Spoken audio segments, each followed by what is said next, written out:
미국과 중국이 싸우면 한국은 고래 싸움에 새우등 터진다. 아마 우리 모두가 당연하게 알고 있는 상식은 이거일 거야. 그런데 지금 이 상식이 철저하게 박살나고 있어. 과연 무슨 일일까? 안녕. 남들이 못 보는 경제의 이면을 팩트로 뜯어보는 경제사냥꾼이야. 지난주 미국이 중국 최대 민간 정유사를 제재하고 해상 봉쇄까지 하면서 전 세계 기름줄을 강하게 조이고 있거든. 대부분의 사람들은 이 뉴스를 보고 아, 전쟁이다, 물가 오르고 유가 또 오르겠네 라고만 생각해. 그런데 진짜 현실은 어떨까? 정작 한국 정유업계 사람들은 뒤에서 표정 관리를 못할 정도로 역대급 기회를 맞이하고 있어. 그리고 오늘 나는 그 기회를 우리 구독자님들도 누릴 수 있게 막연한 뇌피셜이 아니라 미국의 제재 폭탄이 어떻게 한국의 돈방석으로 연결되는지 그 기막힌 수익 구조를 완전히 해체해줄게. 그래서 오늘 다룰 내용은 딱 3가지야. 첫 번째, 미국이 중국 정유사를 때리면 한국에 돈이 들어오는 구조의 비밀. 두 번째, 지금 한국 정유사들의 실적이 어닝 서프라이즈를 찍고 있는 진짜 이유. 마지막으로 이 판에서 투자자인 우리가 주목해야 할 체크포인트까지. 오늘 영상을 끝까지 보면 고래들의 싸움을 내 계좌의 수익까지 바로 연결할 수 있는 기회가 보일 테니까 꼭 끝까지 집중해봐. 자, 먼저 왜 미국이 갑자기 중국 정유사를 때렸는지부터 이해해야 해. 지금 미국이랑 이란이 전쟁 중이잖아. 미국 입장에서 이란을 굴복시키려면 뭘 해야 할까? 이란의 돈줄을 끊어야 해. 이란의 돈줄이 뭐냐면 석유야. 이란 정부 수입의 절대적인 비중이 원유 수출에서 나오거든. 근데 문제가 있어. 미국이 아무리 이란한테 석유 팔지 말라고 제재를 걸어도 이란 원유를 몰래 사가는 나라가 있어. 중국이야. 이란이 수출하는 원유의 80에서 90%가 중국으로 갔어. 그럼 중국 어디로 가느냐? 여기서 티팟 정유소라는 게 등장해. 산둥성 같은 지역에 있는 민간 정유소들인데 이 업체들은 시노펙 같은 국영 정유사와 달리 중국 정부 지원을 못 받아. 그래서 살아남으려면 원유를 최대한 싸게 사와야 하거든. 딱 이란산 원유가 그 역할을 한 거야. 미국 제재 때문에 정상 루트로 못 파니까 국제 시세보다 훨씬 할인된 가격에 풀렸고 이걸 티팟 정유소들이 받아서 석유 제품을 만들어 온 거지. 브렌트유 대비 50%까지 할인된 가격에 원유를 가져왔다는 분석도 있어. 이 티팟 정유소들이 얼마나 큰 존재냐면 중국 전체 정유 능력의 약 25%, 4분의 1을 차지해. 결코 무시할 수 없는 규모야. 이 구조를 미국이 더 이상 못 참은 거야. 4월 24일 미국 재무부가 이 티팟 정유소 중 최대 규모인 헝리그룹을 제재 리스트에 올렸어. 다련의 초대형 정유시설을 가지고 있고 하루에 원유 40만 배럴을 처리할 수 있는 곳이야. 한국 정유사 중 하나인 HD 현대오일뱅크가 하루 52만 배럴이니까 거의 맞먹는 규모지. 결코 작은 회사가 아니야. 근데 헝리그룹 하나만 때린 게 아니야. 이란산 석유를 몰래 실어 나르는 그림자 선단, 해운사 40곳까지 한꺼번에 제재를 걸었어. 미국 해군은 이란 석유를 싣고 중국으로 향하던 유조선을 바다에서 직접 납포하기까지 했고 피트 헤그세스 국방장관은 봉쇄망을 매시간 더 조이고 있다고 선언했어. 스콧 베선트 재무장관도 이란의 추가 유해는 없다. 항만을 봉쇄하고 있고 그 어떤 석유도 이란에서 나오지 않고 있다고까지 말했거든. 즉 이란의 돈줄인 석유를 끊으려면 이란 석유를 사가는 중국을 때려야 하고 중국에서 이란 석유를 실제로 처리하는 티팟 정유소를 직접 겨냥한 거야. 그리고 이게 벌써 올해 3번째 제재야. 1월에 산둥 샘신 케미컬, 그 전에 허베이 시나이, 산둥 서우광 루친까지 줄줄이 맞았어. 근데 여기서 아니 기름 한 방울 안 나는 한국이 왜 여기서 돈을 벌어? 라는 의문이 당연히 들 거야. 답은 아주 명확해. 한국은 원유는 없지만 그 원유를 요리하는 주방의 크기와 실력이 전 세계 압도적 탑티어이기 때문이야. 하루에 무려 336만 배럴을 처리해. 중국, 미국, 러시아, 인도 다음으로 세계 5위지. 심지어 이것도 단순 처리량을 기준으로 한 나열일 뿐 품질부터 기술력까지 다 합산하면 1위라는 평가가 다수야. 실제로 단일 공장 기준으로 전 세계에서 가장 큰 정유 공장 탑5 중에 무려 3개가 한국에 있어. SK에너지, GS칼텍스, S-오일. 이 3곳이 한 곳에 모여서 어마어마한 물량을 뿜어내는 메가 키친인 거야. 게다가 단순히 크기만 한 게 아니야. 2007년부터 무려 34조 원을 쏟아부어서 고도화 설비라는 걸 깔았어. 이게 뭐냐면 돼지비계처럼 쓸모없는 찌꺼기 기름을 최고급 스테이크로 싹 바꿔버리는 마법의 가마솥이야. 돌멩이를 금으로 바꾸는 연금술이지. 이 고도화 기술력이 한국이 세계 최고 수준이야. 이 압도적인 덩치와 연금술 덕분에 한국 정유사들은 아시아 지역의 스윙 프로듀서 역할을 해. 쉽게 말해 동네의 치킨 수요는 폭발하는데 싼값에 팔던 뒷골목 치킨집이 문을 닫아버렸어. 그럼 그 어마어마한 주문이 어디로 갈까? 동네에서 제일 크고 제일 맛있게 튀기는 대형 프랜차이즈, 즉 한국 정유사로 싹 다 몰려오는 거야. 실제로 미국이 일본 같은 나라한테 한국산 석유 수출길 막지 마라고 신신당부했을 정도야. 전 세계 기름통이 한국에 의존하고 있다는 결정적 증거지. 그럼 이게 어쩌다 한 번 터지는 대박이 아니라 앞으로 계속 돈을 쓸어 담을 구조적인 판이라는 걸 3가지 포인트로 짚어줄게. 첫 번째, 미국의 왕따 작전이 갈수록 독해지고 있어. 미국이 지금 이란만 때리는 게 아니야. 이란이랑 밥 먹는 애, 이란이랑 눈 마주치는 애들도 다 엎드려 뻗쳐.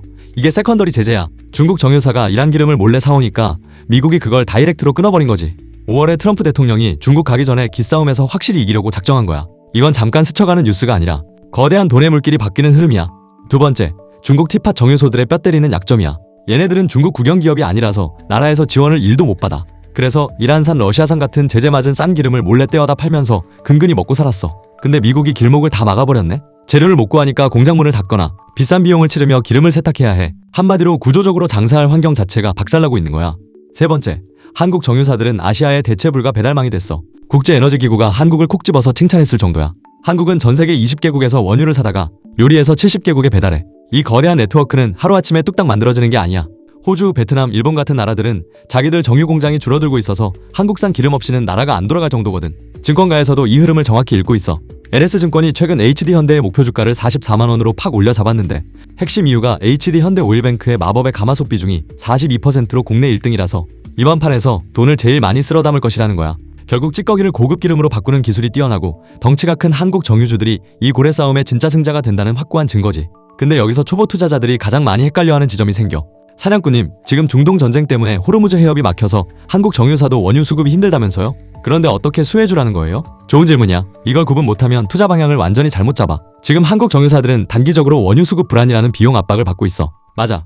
호르무즈 해협 봉쇄로 우회 운송비가 올랐고 스팟 물량 일부는 배럴당 140에서 150달러까지 치솟은 것도 사실이야. 3월 기준 중동산 원유 비중이 줄면서 미국산 경질유로 대체하는 움직임도 있는데 문제는 한국 정유 설비가 중동산 중질유에 최적화돼 있어서 미국산 원유를 넣으면 생산 효율이 떨어져. 같은 양을 넣어도 휘발유, 경유가 덜 나온다는 거지. 근데 이 비용 부담보다 더 큰 수혜가 동시에 작동하고 있어. 정제 마진이 엄청나게 올랐거든. 원래 정제 마진의 손익분기점이 배럴당 4에서 5달러인데 지금 중국 티팟 감산 효과와 전쟁 프리미엄이 겹치면서 정제 마진이 크게 회복되고 있거든.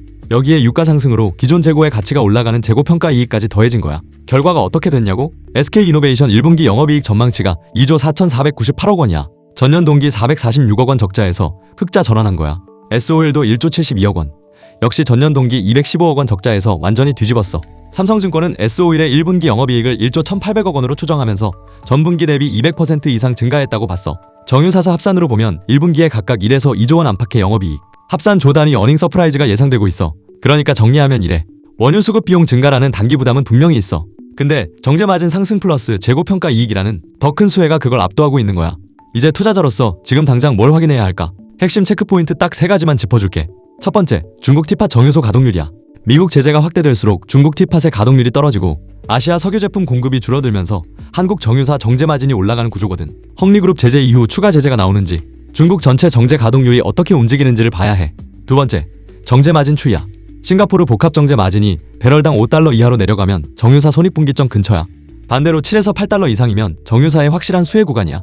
이 숫자를 매주 체크해야 해. 세 번째, 유가와 종전 시그널이야. 미국 이란 종전 협상이 진행되면 유가가 급락할 수 있고 그러면 재고평가 손실이 발생해. 실제로 4월 8일 휴전 기대가 반영됐을 때 WTI가 하루 만에 16% 급락한 적이 있어. 물론 맹목적인 낙관은 금물이야. 우리가 절대 놓치면 안 되는 리스크 4가지도 딱 이해하기 쉽게 짚어보자. 첫 번째, 비싸게 산 재고의 역습이야. 이게 정유주 투자에서 제일 무서운 함정이거든. 정유사들이 기름값 비쌀 때 사둔 재고가 엄청나게 많아. 근데 갑자기 전쟁이 끝나거나 유가가 뚝 떨어진다? 그럼 창고에 있는 비싼 기름들이 전부 장부상 대규모 손실로 찍히는 거야. 쉽게 말해서 1만원 주고 산 금사과를 창고에 꽉 채워놨는데 갑자기 동네 사과값이 5,000원으로 폭락한 거랑 똑같아. 그래서 정유주 투자는 언제 사느냐보다 언제 눈치채고 파느냐가 훨씬 중요해. 두 번째, 정부의 가격 뚜껑 덮기야. 지금 정부가 기름값 너무 올리지 말라고 공급가 상한선을 딱 묶어놨어. 유가는 계속 오르는데 비싸게 팔 수가 없으니 그 차이만큼 정유사들의 마진이 깎여나가는 구조지. 아무리 돈을 잘 버는 환경이 와도 위에서 이렇게 뚜껑을 덮어버리면 이익이 꺾일 수밖에 없어. 세 번째, 쏠쏠한 수출길 막히기야. 한국 정유사들의 진짜 꿀 떨어지는 돈줄은 내수가 아니라 수출이거든. 그런데 지금 정부가 국내 기름값 안정을 위해서 수출 물량을 꽉 쥐고 제한하고 있어. 미국이나 일본에서 제값 주고 사겠다고 줄을 섰는데 정작 문이 막혀서 물건을 마음대로 못 파는 답답한 상황인 거지. 마지막 네 번째, 관공서 눈치 보기 리스크야.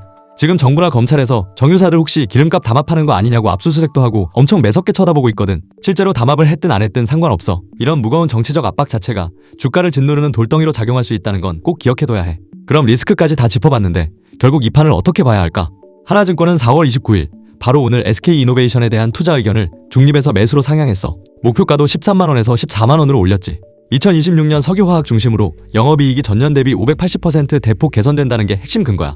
SK이노베이션 연간 예상 실적이 매출 92.4조 원, 영업이익 3.2조 원이야. 한국투자증권은 목표가 17만원까지 제시했어.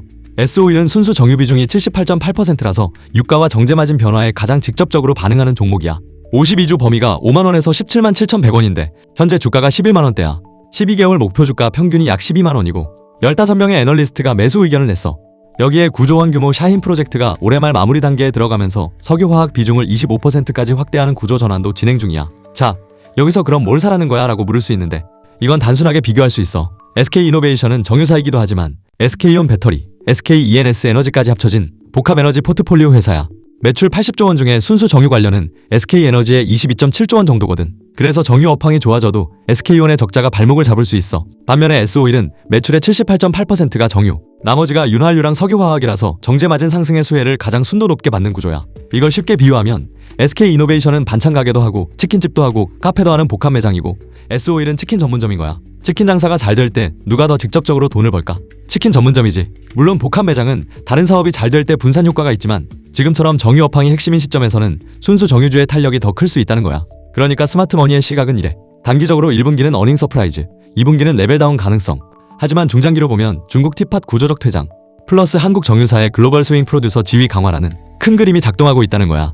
오히려 우리는 여기서 더 큰 그림을 볼 줄 알아야 해. 한국은 기름 한 방울 안 나는 나라야. 근데 34조 원을 투자해서 세계 5위 정제 강국이 됐어. 석유 제품 수출이 반도체, 자동차, 일반 기계 다음으로 전체 수출 4위야. 생산량의 40%를 수출해. 한국이 미국한테 석유 제품 수출 안 줄일게라고 약속해야 할 만큼 글로벌 에너지 공급망에서 대체 불가능한 존재가 된 거야. 이걸 좀 더 넓은 시각으로 보면 지금 세계 정유 시장에 거대한 재편이 일어나고 있어. 미국은 셰일 원유를 생산하면서도 석유 제품 수출 강국이고 사우디는 정유 설비를 새로 짓고 있어. 일본은 오히려 정유소를 줄이고 있고 유럽도 환경 규제 때문에 정유 설비를 축소하는 추세야. 이 와중에 중국 티팟까지 미국 제재로 힘을 잃으면 어떻게 될까? 아시아에서 고품질 석유 제품을 안정적으로 대량 공급할 수 있는 나라는 한국이 유일해지는 거야. 호주는 이미 자국 정유소를 폐쇄하면서 한국산 석유 제품 의존도가 높아졌고 베트남은 지난달 항공유 부족 사태 때 급유 단가를 2에서 3배나 올릴 수밖에 없었어. 심지어 산유국인 영국에서도 주유소 휴업 사태가 벌어졌거든. 왜? 원유가 있어도 정제 능력이 없으면 기름을 쓸 수 없기 때문이야. 한국은 원유는 없지만 정제 능력은 세계 최고야. 이게 바로 제조업의 힘이고 한국이 수십 년간 쌓아온 산업 경쟁력의 본질이야. 반도체도 그렇잖아. 한국에서 반도체 원료가 나오는 게 아니야. 근데 세계에서 가장 뛰어난 제조 기술로 가장 좋은 반도체를 만들어내잖아. 정유도 똑같은 논리야. 미국이 중국을 때릴수록 이란을 조일수록 중국 티팟이 무너질수록 그 빈자리를 채울 수 있는 건 세계 최고의 정제 인프라를 가진 한국뿐이야. 고래 싸움에 새우등이 터지는 게 아니라 고래 싸움에 한국이 어부지리로 돈을 버는 구조라는 거 꼭 기억하고. 근데 한 가지만 더 짚고 가자. 이 구조가 영원히 작동하려면 조건이 있어. 정부가 정유사의 수출 경쟁력을 막으면 안 돼. 지금 최고 가격제랑 수출 통제로 정유사 수익 구조가 흔들리고 있는데 미국, 영국, 일본은 오히려 자국 정유 산업에 보조금과 세액 공제를 주면서 키우고 있거든. 한국도 정유를 국가전략 산업으로 인식하고 지원해야 이 구조적 기회를 온전히 살릴 수 있어. 이 부분은 앞으로 정책 변화가 나올 때마다 같이 체크하자. 정리할게. 한국은 석유 한 방울 안 나는 나라야. 근데 60년 동안 34조 원을 쏟아부어서 세계 5위 정제 강국이 됐어.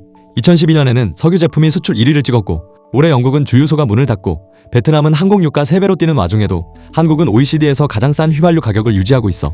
이게 60년간 쌓아온 제조업의 힘이야. 미국이 중국을 때릴수록 중국 티팟이 무너질수록 그 빈자리를 채울 수 있는 건 이 60년의 인프라를 가진 한국뿐이야. 고래 싸움에 새우등이 터지는 게 아니라 60년간 준비한 한국이 어부지리로 돈을 버는 구조야. 오늘 이거 하나만 기억해. 미국의 다음 제재 리스트에 중국 티팟 정유소가 추가로 올라가는 순간 그게 한국 정유사 정제 마진 추가 상승의 신호라는 거 꼭 잊지 말아줘. 오늘 이야기 진짜 도움됐다 싶으면 좋아요 한 번씩 시원하게 꼭 눌러주고 이 밖에도 새로운 종목들을 매일매일 받아보고 싶다면 경제사냥꾼 팔로우하고 페이스북 프로필 들어와서 댓글로 종목이라고 달아봐. 내가 페이스북 메시지로 어떤 종목인지 바로 보내줄게. 이렇게 팔로워들에게 도움되는 진짜 정보 하나도 빠짐없이 매일 전부 다 알려줄 거니까 경제사냥꾼 팔로우 꼭 해두고 우리 진짜 다 같이 부자 되자.